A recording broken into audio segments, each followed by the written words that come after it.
Fin 1966, je continue.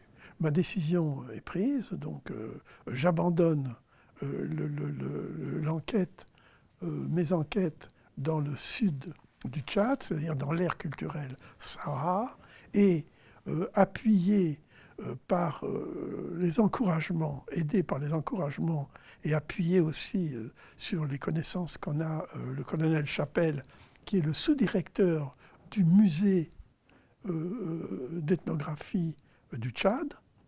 C'est un ancien administrateur de la zone saharienne de l'Arjo et qui est l'auteur d'un livre merveilleux sur les Toubous du nord du Tchad, les nomades noirs du Sahara. Donc le colonel Chapelle, avec qui j'entretiens d'étroites relations, des relations très amicales, me dit « Vous pouvez partir à Léré, vous y trouverez votre bonheur ». Donc, une mission... Alors, j'explique ma situation à Ballandier, j'explique ma situation à mes responsables au CNRS, et j'organise une mission d'1 an où j'emmène ma femme, ma première femme, et mon fils, qui est né en novembre 64, donc qui a 3 ans et quelques, 3 ans et demi, de partir à Léré pour étudier la société Moundan, mais comme il a été question de ce roi traditionnel qui exercerait un pouvoir très fort sur ces sujets et qui aurait des formes traditionnelles tout à fait remarquables, etc. Au début de l'année, en février, si mes souvenirs sont bons, je pars avec femme et enfants à Léré et bon, pas la peine d'entrer dans les détails de l'installation, puisque après tout les problèmes sont les mêmes, que ce soit chez les Moundans ou chez les Mbaye. Donc je m'installe. Et alors là, l'installation est d'autant plus, l'installation est d'autant plus marquée et d'autant plus forte que je viens en famille, je viens avec ma femme et mon enfant. Donc pour les Moundans, c'est tout à fait différent de voir pour eux quelqu'un qui arrive comme ça, même s'il reste 1 semaine ou 2 et qui pose des questions, c'est un touriste. Parce que c'est une région où des touristes sont passés, où il y a des voyageurs blancs là, sur le chemin vers le Cameroun, etc. Surtout qu'il y a une zone touristique très importante dans le nord Cameroun, les monts Mandara, les Kapsiki, etc. Donc ils ont l'habitude de voir de temps en temps des touristes. Donc, venu avec femme et enfant, je ne suis pas un touriste. C'est déjà ça de gagner. Donc, je m'installe et commence le même train-train, si je peux parler comme ça, enfin, même train-train de l'ethnologue qui va s'enquêter des structures fondamentales de la société, c'est-à-dire les rapports de parenté, la terminologie de parenté, les mariages, la manière dont sont constitués les groupes locaux. Et alors là, découverte chez les Moundans d'un caractère singulier de cette société qui n'existait pas du tout dans la société du Sud, dans l'ère culturelle Sahara, c'est l'importance du clan. Alors le mot clan est un mot évidemment extrêmement utilisé par les ethnographes, par les ethnologues, mais c'est un mot qui souvent souffre d'un manque de clarté, de précision même dans sa définition. Bon, alors on pense par exemple à clan totémique. clans totémiques en Afrique, oui, il y a eu des descriptions de clans totémiques, mais elles sont contestées. Enfin, ça a été fait surtout sur le Bouganda, dans l'Ouganda. Et là, il se trouve qu'on a affaire à une structure de ce genre. Donc, une fois que j'ai débroussaillé les problèmes liés à la terminologie de la parenté et aux formes dominantes du mariage, je m'attaque au problème du clan. Et alors, qu'est-ce que je découvre? Je découvre que c'est une société qui est effectivement organisée en clans, et j'ai baptisé un chapitre de mon étude, et qui deviendra ma thèse, j'ai baptisé ça la fiche signalétique du clan, c'est-à-dire quels sont les caractères qui font que tel groupe constitue effectivement ce qu'on doit, à bon droit, ce qui à juste titre, doit être désigné comme un clan. Alors, vous avez un nom, très souvent c'est un nom d'animal, vous avez des interdits alimentaires qui ne sont pas nécessairement liés à l'animal éponyme. Vous avez un rôle particulier dans l'organisation générale des grandes cérémonies concernant la société tout entière et qui sont centrées sur le roi, où les différents clans ont des rôles spécifiques à jouer. Vous avez d'autre part des relations à plaisanterie, ce que les Anglais appellent joking relationship, des relations à plaisanterie qui lient deux à deux les clans. Vous avez donc ça, et je crois oublier... oui, et puis vous avez des objets spécifiques. Par exemple, tel ou tel masque sont des masques claniques. Alors vous avez des masques généraux qui sont liés aux cérémonies royales et qui sont représentatifs de la personne et de la fonction royale, disons du pouvoir royal, et vous avez les masques qui sont comment dire, les incarnations des puissances liées au clan. Alors, un caractère essentiel de l'organisation clanique, c'est que c'est l'organisation clanique qui commande le processus de vengeance. C'est-à-dire que si se produit un homicide, vous avez donc le clan de l'auteur de l'homicide et vous avez le clan de la victime. Alors, deux choix sont possibles. Soit le clan de la victime va faire ce que nous connaissons bien par exemple le monde méditerranéen et pour la France, la Corse en particulier, ce qu'on appelle la vendetta. C'est-à-dire, un de mes frères a été tué, je vais partir en expédition pour tuer l'un des frères du meurtrier. Vous avez l'autre choix, l'alternative, c'est d'aller auprès du roi. Le roi seul est un être extra ou supraclanique. C'est-à-dire il y a bien un clan du roi, mais le roi lui-même est un être hors clan. Donc il n'est pas du tout soumis, il n'est pas du tout déterminé par les caractéristiques et les contraintes qui sont propres à chacun des clans. Donc vous allez auprès du roi et le roi va faire un rituel qui consiste dans un sacrifice important, par exemple l'immolation d'un bœuf, le bœuf qui doit être fourni par le clan du meurtrier, et les protagonistes, c'est-à-dire les représentants, un ou deux représentants des deux clans concernés, vont tremper leurs mains dans le sang de l'animal, du bœuf qui est sacrifié, et puis il y a des serments qui sont prononcés et des amendes qui sont fixées pour régler le problème. Donc, et ça ne concerne strictement que le clan. C'est-à-dire que s'il y a un meurtre intraclanique, eh ben, il ne se passe rien.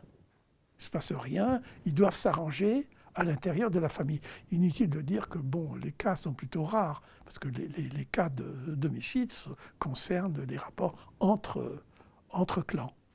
Donc, le clan est une réalité politique, sociale et rituelle qui est tout à fait déterminante. C'est ce qui fait que j'ai intitulé mon travail, ma thèse, un royaume clanique, c'est-à-dire un royaume qui est fondé sur la dualité, ou le dualisme si vous préférez, disons, je dirais plutôt la dualité, entre le roi qui est hors clan et les clans qui sont, dans une certaine mesure, tout à fait qualifiables de clans totémiques. Alors donc j'ai fait une étude sur le totémisme mundan. Alors pour dire quelques mots du totémisme, bon, tout le monde connaît les critiques qui sont des critiques absolument justifiées et, à mon avis, définitives du petit livre de Lévi-Strauss, très profond, qui s'appelle « Le totémisme aujourd'hui », où il montre que l'idée de faire du totémisme une réalité religieuse fondamentale, comme ça a été le cas aussi bien chez Frazer que chez Durkheim, ça, ce n'est pas tenable. Enfin, il se fonde sur des critiques qui ont été faites depuis longtemps, notamment par Boas et par les élèves de Boas. Mais il n'en reste pas moins. Donc, Lévi-Strauss réduit ce qu'il appelle le prétendu totémisme à une relation biunivoque entre un groupe social et une espèce animale, qui n'est d'ailleurs pas nécessairement une espèce animale, ça peut être une espèce végétale, ça peut même être un objet. Vous pouvez avoir le clan de la pierre noire, etc. Bon. Donc c'est un rapport d'homologie entre le social et l'extrasocial, le naturel. J'ai repris la discussion sur le totémisme pour montrer qu'il y avait quand même quelque chose qui restait quand même de substantiel dans la relation qu'a le clan avec, pas forcément avec l'animal pris en tant que genre, avec l'animal pris en tant que genre, mais avec, disons, le représentant, le représentatif du clan, l'emblème, le symbole. D'ailleurs, ce qui est un peu la terminologie qui avait été utilisée par Durkheim. Et ce qui est important dans, disons, la réalité psychologique de la relation totémique, c'est le fait que dans les rituels funéraires et dans le destin après la mort, le destin post-mortem du membre d'un clan sera déterminant dans le rituel, justement ce symbole clanique. Par exemple, je l'ai découvert au premier rituel auquel j'ai assisté. Les rituels funéraires sont extrêmement importants, extrêmement longs, extrêmement complexes. J'ai consacré des pages et des pages et des pages aux rituels funéraires, d'ailleurs comme beaucoup de mes collègues, chacun dans leur ethnie respective, sur les rituels funéraires chez les Mundans. Il y avait ce qu'on appelle le clan, ce qui s'appelle le clan de la pirogue. Eh bien, un des moments cruciaux du rituel funéraire de ce membre du clan, c'était quand les anciens déposaient à côté des différentes poteries qui représentent les autels ancestraux, une pirogue dans laquelle ils devaient aller et si mes souvenirs sont bons, je crois qu'on cassait plusieurs calebasses qui représentent le mort, et le mort était censé partir en pirogue dans l'au-delà. Et quand on interroge les gens sur qu'est-ce que ça veut dire la pirogue, mais nous sommes. Donc la fameuse phrase qui a été tellement discutée que Lévi-Brul avait mis en exergue, là, les Bororos sont des Araras, si vous voulez, bon, il faut le prendre comme grano salis, mais en un sens, on pouvait dire nous, Bandai, Ban, clan, Dai, la pirogue, nous, gens de la pirogue, eh ben, nous sommes des pirogues. Alors, je me souviens d'un séminaire de Lacan, puisque je parlais du séminaire de Lacan, où il disait, quand un de nos confrères disait « nous autres médecins », nous pensons que nous faisons, etc. Ben, c'est pas plus primitif ou civilisé que quelqu'un qui dit je suis un ara, ou je suis une pirogue, ou je suis un buffle, parce qu'il y a le camp du buffle, etc. Bon. Donc, mon travail, ça a été de faire la liste la plus complète. Et puis j'ai oublié un trait fondamental que je vais signaler maintenant. Je m'excuse, je parle comme ça. J'ai donc fait la liste la plus, j'espère, complète, exacte, possible de tous les clans Moundan. Si mes souvenirs sont bons, c'est 32 ou 33,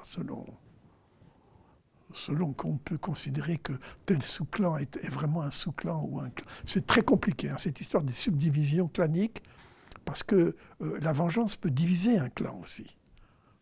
Bon, donc j'ai consacré pas mal de pages aussi au problème de la vengeance, comme analyseur de la structure clanique, donc c'est un autre problème. Mais alors, ce que j'ai oublié de donner et qui est essentiel pour définir la fiche signalétique du clan, c'est la devise. C'est que les clans ont une devise. Et la devise du clan est une espèce de portrait analytique du clan. Donc, comme exemple, ce qui me vient un peu à l'esprit, c'est toutes les valeurs mythico-mystiques liées à la forge, je les avais dans la devise qui est récitée au moment où un membre du clan de la forge est décédé. Le clan de la forge n'est pas appelé clan de la forge, mais c'est le clan des serpents. Alors, quel rapport il y a entre la forge et les serpents ? Ben, si vous voulez, c'est un rapport purement arbitraire. C'est une anecdote qui expliquera qu'un ancêtre a été sauvé par un serpent, donc ils ont pris le nom. C'est un identifiant, serpent, et même par ailleurs, ils sont forgerons. Donc c'est quand un membre du clan du serpent est mort que j'ai appris la devise de ces forgerons-là et qui donne toutes les valeurs mythico-mystiques, comme je disais, de la forge. Le feu de la forge, le soufflet, les pinces, le marteau. Voilà. Les principaux objets, ils sont les outils du forgeron. Et comme dans toutes les sociétés africaines, surtout en Afrique de l'Ouest, les forgerons jouent un très grand rôle, et notamment dans l'initiation. Le forgeron est un des maîtres de l'initiation à côté de 3 autres clans. Enfin, ça, c'est des fonctions aussi qui sont essentielles à la définition des clans. Les clans qui ont la charge sur qui pèse la responsabilité de l'initiation. Donc, ça, c'est la question du totémisme comme trait distinctif de l'organisation clanique. Alors, le gros morceau, évidemment, ce qui fait que mon ami Jean-Claude Muller et mon grand frère est très ami aussi. Jean-Claude, ça serait plutôt mon petit frère, parce que nous avons 1 an ou 2 ans, je crois. Nous avons 2 ans d'écart. Petit frère très respecté, je considère comme un très grand ethnologue. et mon grand frère, aussi très respecté, qui est Luc Deheusch, professeur à l'Université libre de Bruxelles. Alors, notre gros morceau, si j'ose dire, c'est la royauté sacrée. Et j'ai intitulé ma thèse comme celle qui était la thèse de Jean-Claude et de Luc Deheusch. L'inceste royal et la royauté sacrée, c'est Luc Deheusch. La thèse de Jean-Claude Muller sur les Roucouba, je ne me souviens plus du titre. Il est dans mon dos, mais il est là, le bouquin. Et puis mon texte à moi qui s'appelle La mort et le masque du roi, qui est la royauté sacrée, chez les Moundans du Tchad. Alors, bon, c'est une vieille histoire qui remonte surtout à Fraser et qui a été un point de discussion tout à fait, comment dirais-je, épineux des ethnologues. Parce que le caractère principal de la royauté sacrée, c'est le fait que le roi est mis à mort. C'est-à-dire que le roi est installé sur son trône, est installé dans son pouvoir pour une durée déterminée, et au bout de cette durée, qui est toujours une durée aussi symboliquement signifiante, enfin, comme par exemple une durée de 7 ans, hein, le chiffre 7 étant un chiffre de perfection, puisque c'est 3 plus 4, c'est-à-dire la féminité et la masculinité, et que le roi réunit en lui les deux puissances, la puissance virile et la puissance féminine. Et d'ailleurs, un des premiers textes que j'ai écrit sur la royauté sacrée, c'était sur le roi-femme. Le roi est femme, et en même temps, il transcende. Je ne dirais pas, ce serait des sottises de dire il est bi, mais il transcende la dualité sexuelle tout en l'ayant en lui-même. Mais il est au-delà. Et le sacrifice du roi correspond, alors là c'est l'analyse frasérienne que Luc Deheusch, Jean-Claude et votre serviteur ont repris, c'est-à-dire que le sacrifice, le régicide rituel à échéance fixe est la condition de la reproduction de la société elle-même et la condition du maintien de la fécondité, de la prospérité, et que la nature demande, que la nature soit généreuse vis-à-vis des hommes, vis-à-vis du groupe social. Donc, alors chez les Moundans, comme chez Jean-Claude Muller, c'est-à-dire soit chez les Roucouba du Nigeria, du plateau de Jos, où Jean-Claude Muller a fait l'essentiel de son terrain, bien que le terrain dit au Nord Cameroun soit tout aussi important, mais qui viendra ultérieurement, comme les différentes recherches comparatives à l'intérieur de l'Afrique centrale, enfin, principalement le Congo belge, ex-belge, pardon, le Zaïre, étudié par Luc Deheusch, il y a une articulation fondamentale. Alors, je dirais que ça a été mon grand problème tout au long de ma réflexion d'ethnologue, depuis le premier jour où j'étais chez les Moundans jusqu'à aujourd'hui, c'était le lien entre cette conception du pouvoir royal comme pouvoir sacrificiel et l'initiation des enfants. L'initiation des garçons étant considérée aussi comme une espèce de sacrifice que la société se fait à elle-même d'une génération pour qu'elle puisse se reproduire. C'est-à-dire la fameuse mise à mort symbolique, qui d'ailleurs doit toujours être accompagnée d'une mort réelle. La mort réelle d'un des garçons est le prix à payer pour que l'ensemble de la classe d'âge qui traverse le rituel d'initiation le traverse avec succès et puisse perpétuer le groupe social, perpétuer les générations au fil du temps. Donc, par exemple, chez les Moundans, la mort du roi déclenche automatiquement la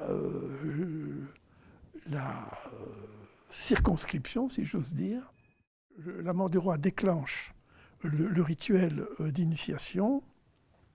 Bon, je ne rentre pas dans les détails sur la manière dont se prépare le rituel d'initiation. Les préparatifs sont très longs et très complexes parce qu'il faut énormément de réserves de nourriture pour toute la période où les enfants seront en brousse et seront pris en charge par les maîtres de l'initiation et plus du tout par leur famille. Mais la signification est claire. Il y a synchronie entre le processus initiatique qui va amener l'avènement d'une nouvelle classe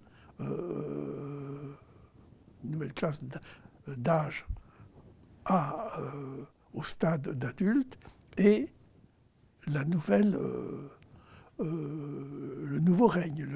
Donc il y a en quelque sorte le roi est indexé sur la classe d'initiation et la classe d'initiation est indexée sur le roi. C'est-à-dire que quand j'ai fait mon étude sur l'initiation, j'avais toujours en parallèle la succession des rois, même dans ce qu'elle a de chaotique, ce qui m'a donné l'occasion de faire une étude sur ce que c'est que travailler une dynastie, travailler une chronologie, qu'est-ce que c'est que le concept même de royauté. Alors, ce qui est, dans le cas Moundan, était très intéressant et je dirais tout à fait exemplaire, qui fait que beaucoup de gens se sont intéressés au cas Moundan, c'est que, mais qui n'est pas exceptionnel en Afrique, qui existe aussi, notamment au Rwanda, c'est le fait qu'il existe 3 noms de rois. C'est-à-dire, si vous voulez, c'est un peu comme si, parlant de la royauté française, vous diriez, il y a les Louis, puisque ça s'est terminé avec des Louis, mais les rois de France ne savent pas compter jusqu'à 20, donc ça s'arrête à 18. Il y a des Louis, il y a des Henri, ça s'arrête à Henri IV, et il y a des Charles, ça s'arrêterait donc à Charles X, parce que c'est le dernier roi. Bon. Alors, simplement, bon, là, c'est un phénomène contingent. Il y a quand même un plus grand stock de noms, et il n'y a pas que des Charles, des Louis et des Henri. Tandis que là, il y a en principe 3 noms, et le premier nom représente la fondation de la royauté Moundan. Donc là, il faudrait raconter le mythe d'origine de la royauté. Le deuxième représente la royauté dans toute sa puissance, dans sa maturité. Et le troisième, c'est déjà le déclin. Donc c'est la conception même du temps qui nous est présentée, qui nous est donnée par cette manière de concevoir la temporalité du pouvoir politique, la temporalité de la royauté, et qui est articulée avec une temporalité, alors qui est-elle continue, qui est la temporalité de la succession des générations.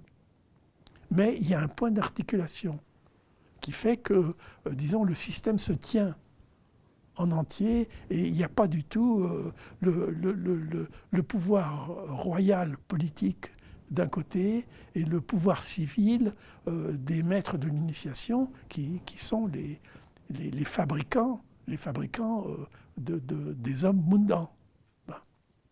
Donc,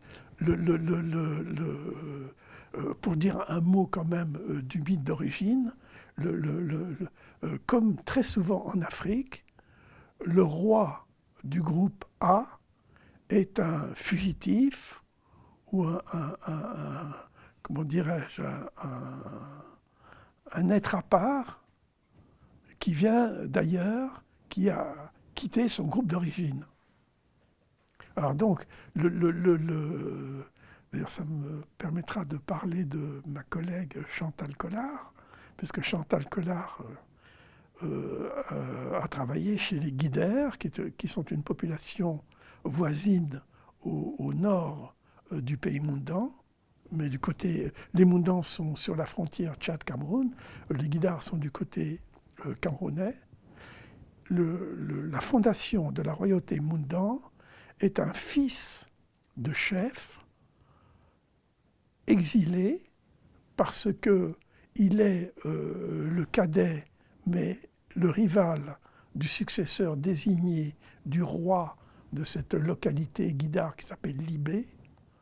Et c'est un chasseur, il a été formé comme chasseur, et il se balade en brousse, puisqu'il est condamné à errer, vu qu'il a été chassé de la maison de son père, de la maison royale de Libé. Alors, le mythe est le suivant. À un moment donné, il est en train de chasser, il s'arrête, il se repose au bord d'un torrent, d'une rivière, et apparaissent devant lui 3 jeunes filles, et il leur demande à boire. Les jeunes filles, alors là encore, je parlais des caractéristiques de l'organisation clanique, de la fiche signalétique du clan Shenbundan. Les 3 filles appartiennent à 3 clans différents, qui seront considérés comme des clans ayant pris part, comme le raconte ce récit, à la fondation de la royauté Mundan. Alors, elle lui offre à boire, parce que c'est la femme qui offre à boire, ça c'est un symbolisme élémentaire en Afrique, c'est la femme qui sert à boire, qui donne de l'eau à son mari.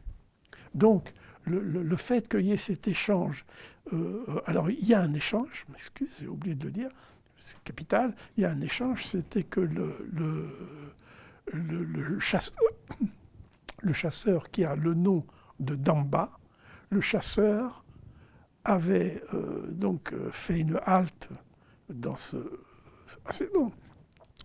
à cet endroit au bord de la rivière, et il avait suspendu des quartiers de viande à sécher, puisque c'est la manière, il n'y a pas de frigidaire, c'est pas, donc c'est la manière de transporter avec soi de la nourriture, d'avoir de la viande séchée, c'est très très fréquent. Donc il donne des morceaux de viande séchée aux jeunes filles, en échange donc des calebasses d'eau qui lui ont permis d'étancher sa soif. Les jeunes filles retournent au village et rapportent à leurs parents, à leur père, les morceaux de viande. Les hommes se réjouissent d'avoir ce supplément à leur menu, d'avoir cette chose délicieuse et rare qu'est la viande de chasse, ce qui suppose d'ailleurs que c'est un pays pas très giboyeux et où le chasseur doit avoir de la chance, et on attribue au chasseur d'Amba l'invention du poison de chasse qui rend ces flèches létales. Hein, c'est grâce à ces flèches enduites du poison que le chasseur a du succès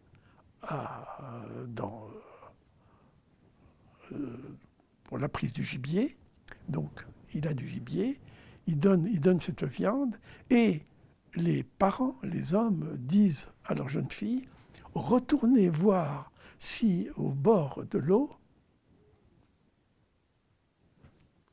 Mahabi, si le chasseur est encore là, et demandez-lui de venir nous rejoindre, nous lui offrirons un toit, et automatiquement, puisque c'est le symbole déjà de l'échange de l'eau et de la viande, le mariage. Ces 3 filles seront les 3 épouses, donc la constitution, le don fondateur de la famille royale, hein, puisqu'il aura des épouses et par conséquent une postérité, etc. Alors, là encore, le mythe devient, comme dirait Malinowski, la charte de l'organisation politique de la société Mundan, c'est-à-dire que le roi, qui n'est pas du tout un roi, qui est simplement un chasseur étranger, exilé de son pays et qui erre dans le coin, mais c'est quelqu'un qui leur donne la viande, Donc il va y avoir une grande fête où le roi, qui demande qu'on lui construise un abri, va inviter les pères de ces 3 jeunes filles, donc qui représentent... Il y a quelque chose qui ne va pas, qui représentent donc les aînés du village considéré, et ils sont invités à un banquet, c'est-à-dire eux apportent la boisson et le roi apporte la viande. Et c'est en quelque sorte, et ça Jean-Claude Muller l'a repris d'une manière très astucieuse en liant la théorie maussienne du don avec la fondation des royautés dans nos zones respectives de l'Afrique centrale, Tchad et Cameroun. C'est encore en quelque sorte don et contre-don qui va fonder la royauté et la complémentarité dont je parlais tout à l'heure entre le personnage royal, la fonction royale et l'organisation clanique.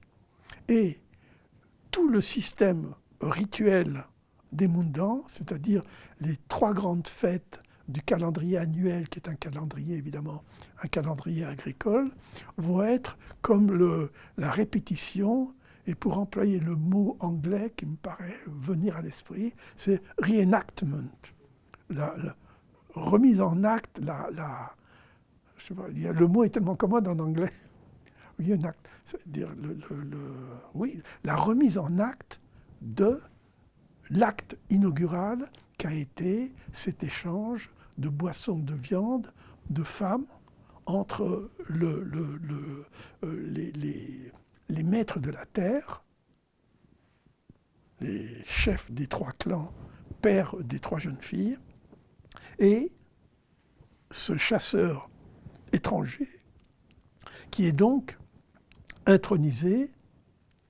comme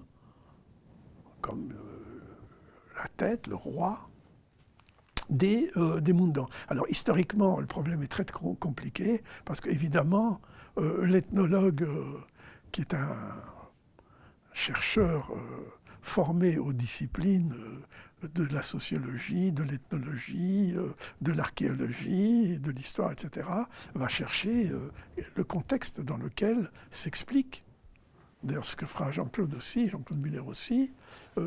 Alors il est certain qu'il y a un lien entre cette conception et le fait historique.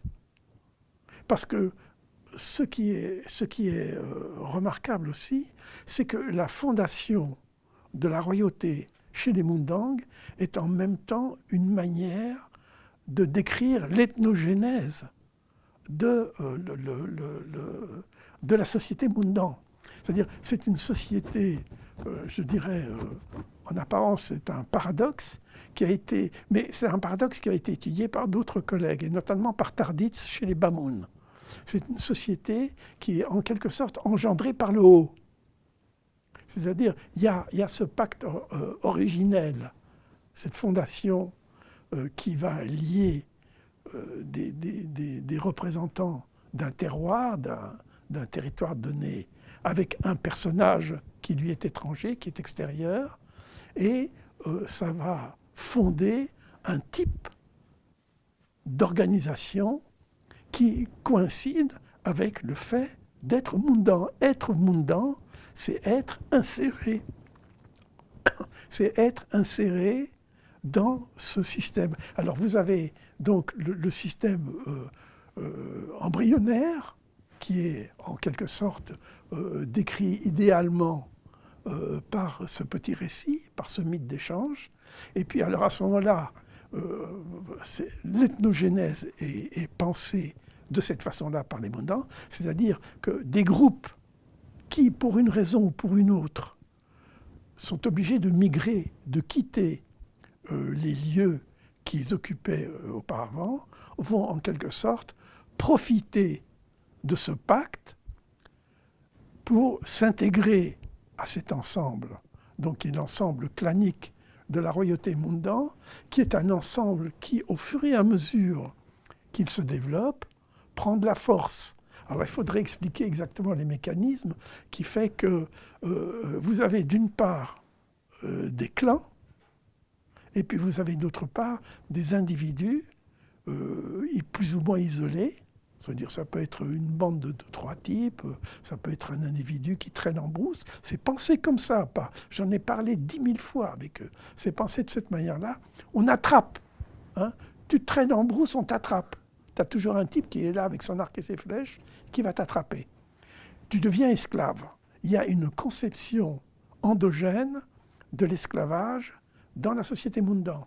Mais, comme l'esclavage est un statut précaire, instable, on va faire un clan de ceux qui ont été esclaves et qui se rattachent au système clanique par le fait que tout esclave appartient au roi. Ça, c'est un caractère essentiel de ce système sociopolitique qui est propre au Mundan. Tout, de même que les règles d'exogamie ne concernent pas le roi Mundan. C'est-à-dire, comment se constitue la puissance ? La puissance se constitue par ce phénomène, c'est-à-dire toute personne attrapée en brousse n'appartient pas à ceux qui l'ont capturé, c'est-à-dire à un clan particulier, mais appartient au roi. Alors ils forment, soit ils vont intégrer un nouveau clan qui s'appelle le clan de ceux qui ont été les esclaves, on appellera tout simplement le clan de l'Éré, Zalere. Et puis ceux qui gardent autour de lui, qui seront ses serviteurs, ils constituent un appareil. Et dans la mesure où cet appareil doit prendre les apparences d'un appareil, c'est-à-dire être structuré, c'est là que l'histoire intervient, enfin je veux dire, dans la compréhension du phénomène, c'est que les Mundang sont entourés de sociétés qui sont beaucoup plus organisées que les Mundang. Il s'agit des Peuls, notamment, ou des Hausa. Donc, le système de titulature des cours Hausa ou Peul va être emprunté massivement et appliqué à l'entourage, c'est-à-dire aux différents serviteurs, esclaves du roi, qui vont avoir le rôle de notable du chef, de chef de ses soldats, de chef de ses cavaliers, de chef de ses chevaux. Les cavaliers, c'est l'armée elle-même. Les chevaux, c'est la bestiole, l'animal dont il faut s'occuper, qu'il faut nourrir, qu'il faut dresser, etc. Et donc,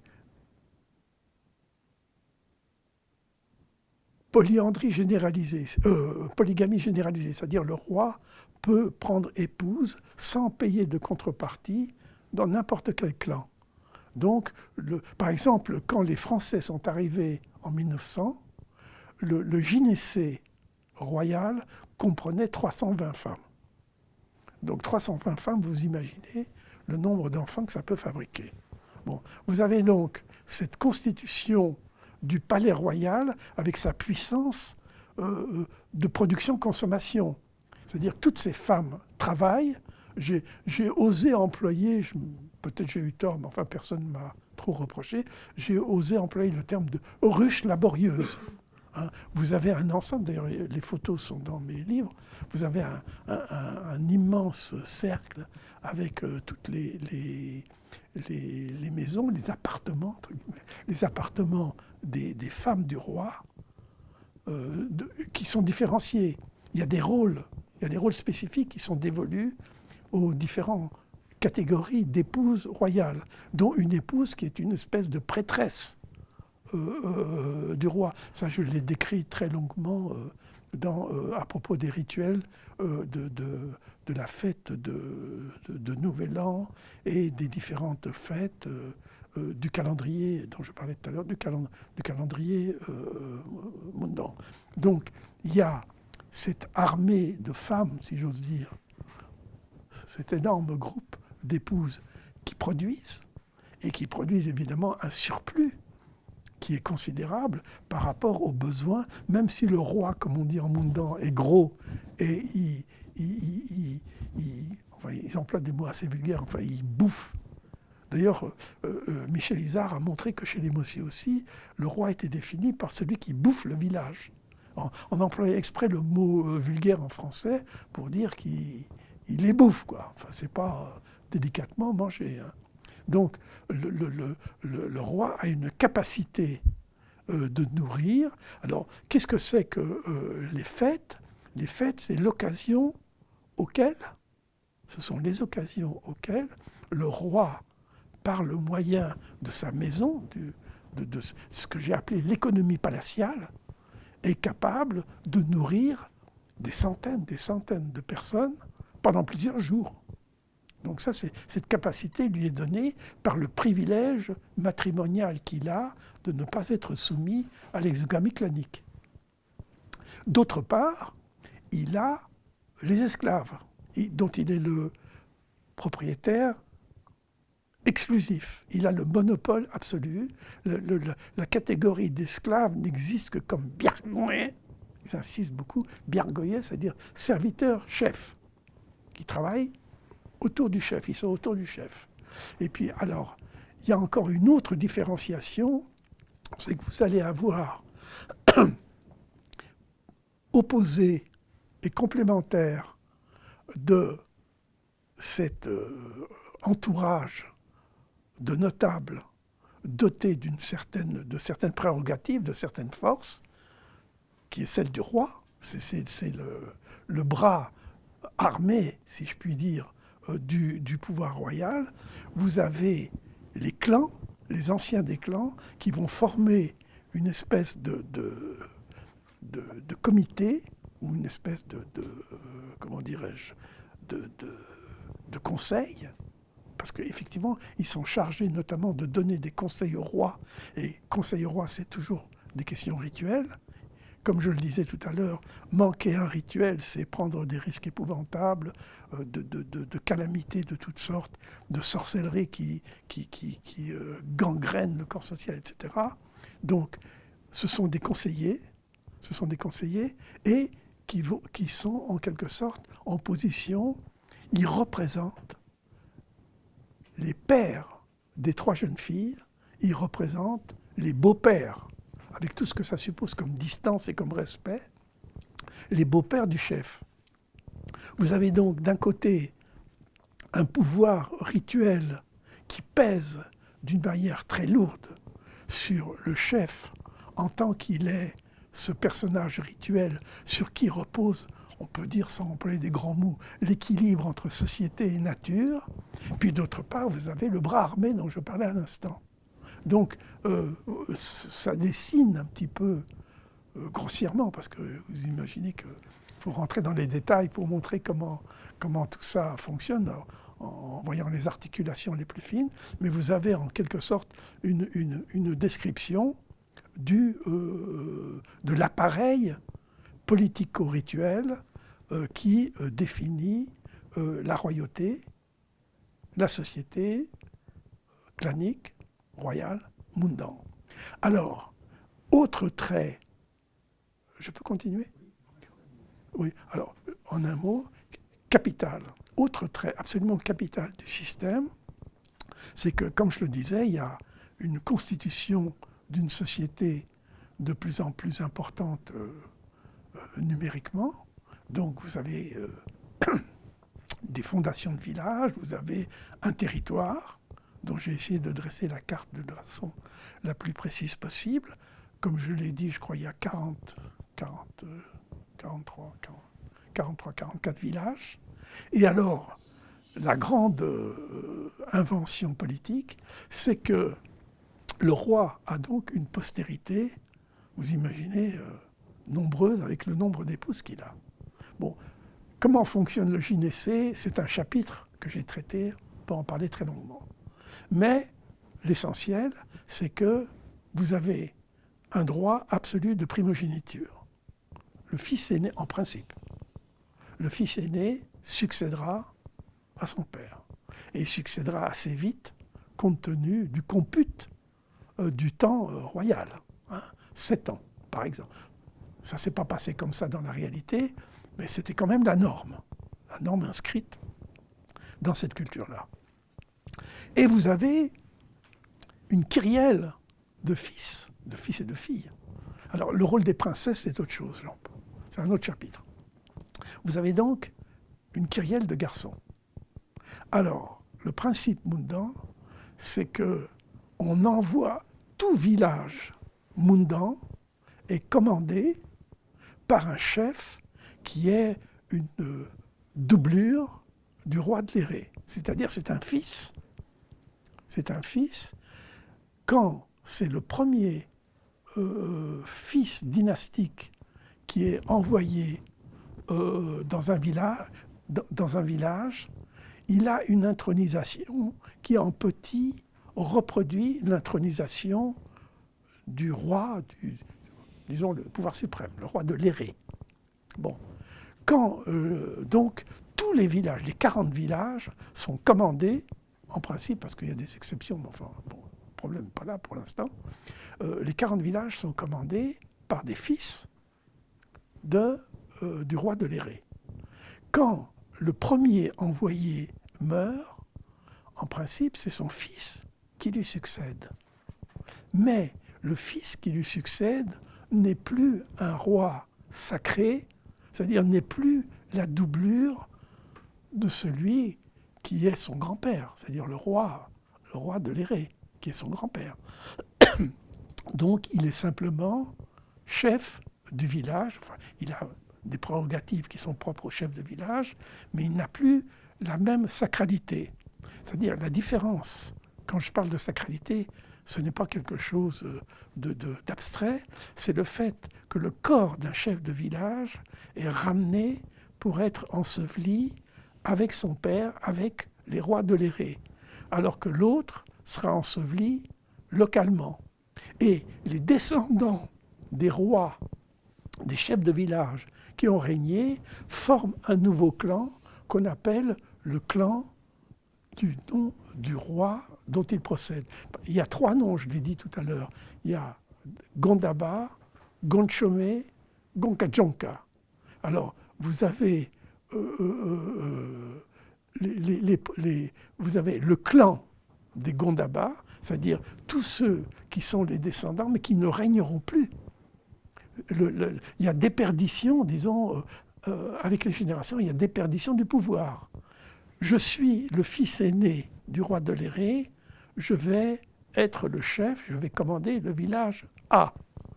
Mon fils à moi succédera, mon fils aîné. Mais tous les autres fils seront des membres du clan local, mais qui portera mon nom. Clan issu de roi. Les fils de mon fils, c'est-à-dire les petits-fils du roi de l'Éré, pareil. L'aîné sera chef et les autres seront intégrés dans ce clan, ils formeront un clan avec toutes les prérogatives du clan, c'est-à-dire les masques, les devises, etc., etc. Bon. Et au bout de 3 générations, il faut qu'un nouveau fils du roi, il y a une régénération du sang royal, il faut que ce soit un fils du roi de l'Éré qui prenne la succession au bout de 3 règnes de chefs dans les villages de brousse. Alors, voilà en gros comment se tient le système. Alors, évidemment, ayant comme tâche en tant qu'ethnographe de décrire non pas les principes mais les faits, enfin les faits à la lumière des principes et le sort des principes à la lumière des faits, j'ai été amené à tenir compte de toutes les contingences qui fait que là ça se passe exactement comme ça, là ça se passe tout à fait autrement, là il y a eu une petite guerre civile, là il y a eu dissidents, enfin bon, l'histoire quoi, tout simplement. Donc j'ai essayé de raconter l'histoire de l'ensemble du royaume Mundan à travers les péripéties de la dynastie.